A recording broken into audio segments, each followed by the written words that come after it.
నమస్తే, welcome to TST news. నేను సృజన. హైడ్రా వ్యవహారంపై తెలంగాణ హైకోర్టు మరోసారి తీవ్ర ఆగ్రహం వ్యక్తం చేసింది.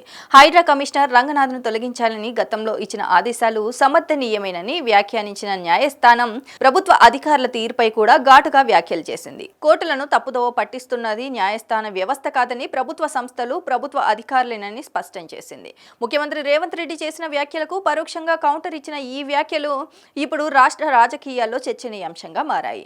షేర్లింగంపల్లి మండలం కొండాపూర్ ప్రాంతంలోని సర్వే నెంబర్ 60లో ఉన్న 350 గజాల తన ప్రైవేట్ భూమిలోకి హైడ్రా అధికారులు అక్రమంగా ప్రవేశించి ఎలాంటి ముందస్తు నోటీసులు ఇవ్వకుండా ప్రహరీ గోడను కూల్చివేశారని సుధారాణి అనే మహిళ తెలంగాణ హైకోర్టును ఆశ్రయించారు. ఈ పిటిషన్పై గతంలో విచారణ జరిగినప్పుడు తహసీల్దార్ ఆదేశాల మేరకే కూల్చివేతలు చేపట్టామని హైడ్రా కోర్టుకు తెలిపింది. అయితే హైకోర్టు ఆదేశాల మేరకు విచారణకు హాజరైన తహసీల్దార్ తాను ఎలాంటి కూల్చివేత ఆదేశాలు ఇవ్వలేదని స్పష్టం చేశారు.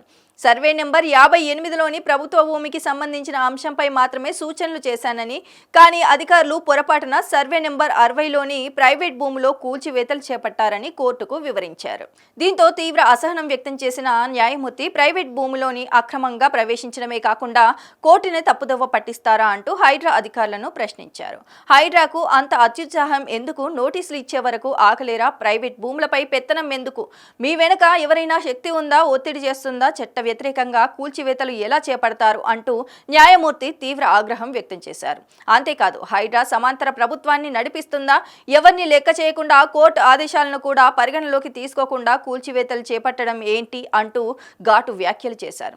ఇదే సమయంలో హైడ్రా కమిషనర్ రంగనాథ్ను తొలగించాలని గతంలో మరో ధర్మాసనం ఇచ్చిన తీర్పును తాము స్వాగతిస్తున్నామని న్యాయమూర్తి వ్యాఖ్యానించారు. మరోవైపు కొందరు నాయకులు కోర్టులను తప్పుదోవ పట్టిస్తున్నారని ఆరోపిస్తున్నారని, కానీ వాస్తవానికి ప్రభుత్వ సంస్థలు, ప్రభుత్వ అధికారులే కోర్టులను తప్పుదోవ పట్టించే ప్రయత్నం చేస్తున్నారని స్పష్టం చేశారు. న్యాయ వ్యవస్థపై ఇలాంటి వ్యాఖ్యలు చేయడం సరికాదంటూ చేసిన వ్యాఖ్యలు ముఖ్యమంత్రి రేవంత్ రెడ్డి చేసిన వ్యాఖ్యలకు పరోక్షంగా కౌంటర్గా రాజకీయ వర్గాల్లో చర్చకు దారితీశాయి. ఈ వ్యవహారంలో తదుపరి విచారణ పూర్తయ్యే వరకు సంబంధిత భూమిలోకి హైడ్రా ప్రవేశించవద్దని స్పష్టం చేసి ఆదేశాలు జారీ చేసిన హైకోర్టు కేసు విచారణను ఆగస్టు 8వ తేదీకి వాయిదా వేసింది.